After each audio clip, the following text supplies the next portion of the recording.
अस्सलाम वालेकुम dear students, class 9 biology का चैप्टर नंबर 8 हम पढ़ रहे थे and we were studying about vitamins. We study about vitamin A, vitamin C.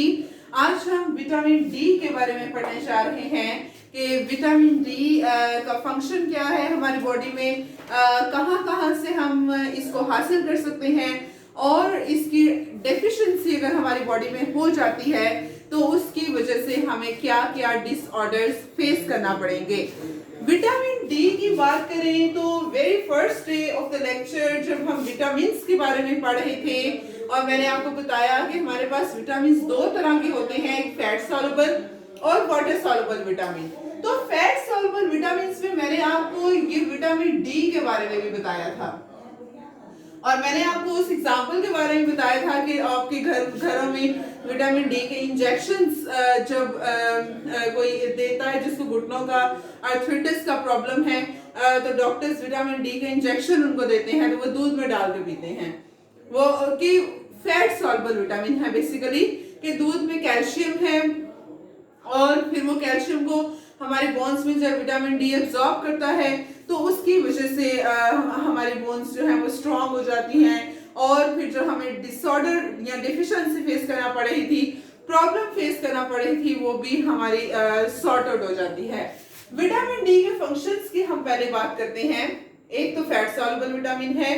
Vitamin D का इंपॉर्टेंट फंक्शन ये है कि ये हमारे ब्लड के अंदर फास्फोरस और कैल्शियम इनके लेवल को मेंटेन करता है।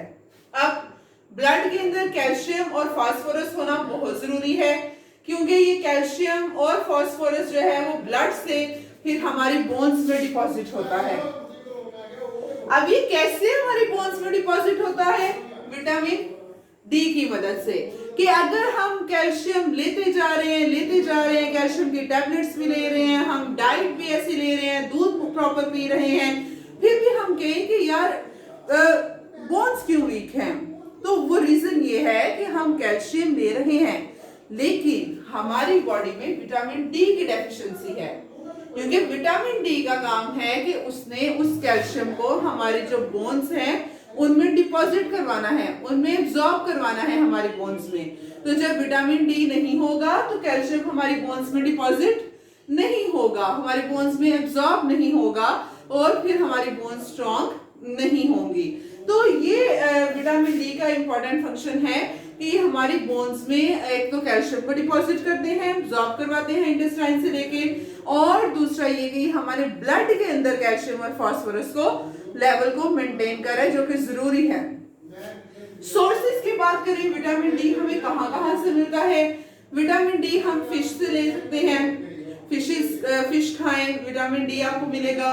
लीवर है, मिल्क है, दूध से, घी से, बटर से, क्रीमी फूड्स जितने भी हैं, क्रीमी फूड्स में विटामिन डी पाया जाता है। बाहर के कंट्रीज में ऐसा ही है कि वहां पे सनलाइट इतनी फेस नहीं करना पड़ती लोगों को, तो फिर वो विटामिन डी की डेफिशिएंसी को पूरा करने के लिए क्रीमी फूड्स लेते हैं या ऐसी फूड्स लेते हैं जिनमें विटामिन डी जो है वो पाया जा रहा है। तो विटामिन डी दूसरा ये कि हमारी स्किन में भी बन रहा है।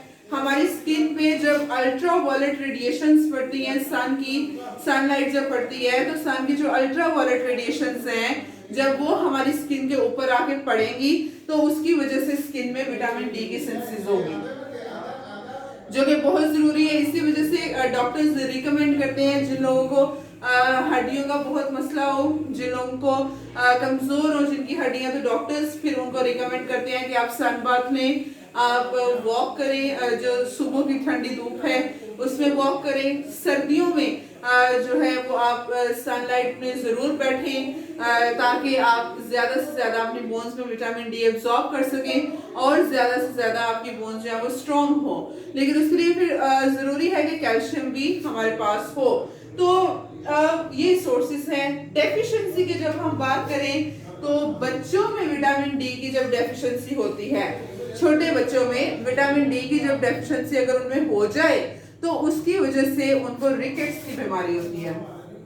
रिकेट्स की बीमारी ऐसी होती है, रिकेट्स क्या है कि जिसमें हमारी बोन्स बहुत ज्यादा वीक हो जाती हैं, इतनी वीक हो जाती हैं कि वो प्रेशर उन पे लगे थोड़ा सा तो वो बोन्स टूट भी सकती हैं, वो भी कर सकती हैं।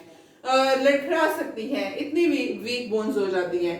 और एडल्ट्स की अगर हम बात करें, बड़े लोगों में विटामिन डी की जब डेफिशिएंसी होती है तो उसकी वजह से उनकी भी बोन्स बहुत ज्यादा वीक हो जाती हैं और उस कंडीशन को हम कहते हैं ओस्टियोमलेसिया। ओस्टियोमलेसिया ऐसी कंडीशन जिसमें विटामिन डी की डेफिशिएंसी की वजह से जो हमारी बोन्स हैं वो बहुत ज्यादा वीक हो जाती हैं, बहुत ज्यादा वीक हो जाती हैं, टूटने का भी खदशा होता है।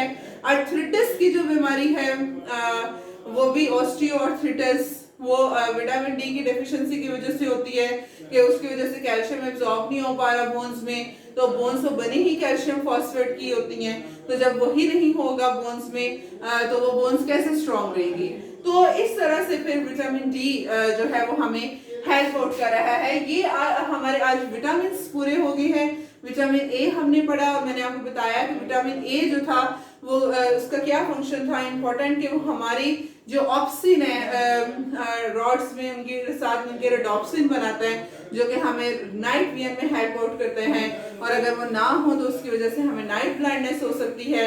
उसके अलावा हमने कहा कि हमारी जो इम्यूनिटी है उसको भी स्ट्रॉन्ग करना है, डिफरेंशिएशन एम्ब्रियो की होनी है, सेल डिफरेंशिएशन वो भी विटामिन ए ने करनी है। फिर हमने विटामिन सी की बात की कि विटामिन सी हमारी इम्यूनिटी में, हमारी स्किन में बहुत हेल्प आउट कर रहा है। और अब ये विटामिन डी की बात कर ली है, तो विटामिन ए और डी दोनों फैट सॉल्युबल है और vitamin C water soluble vitamin है।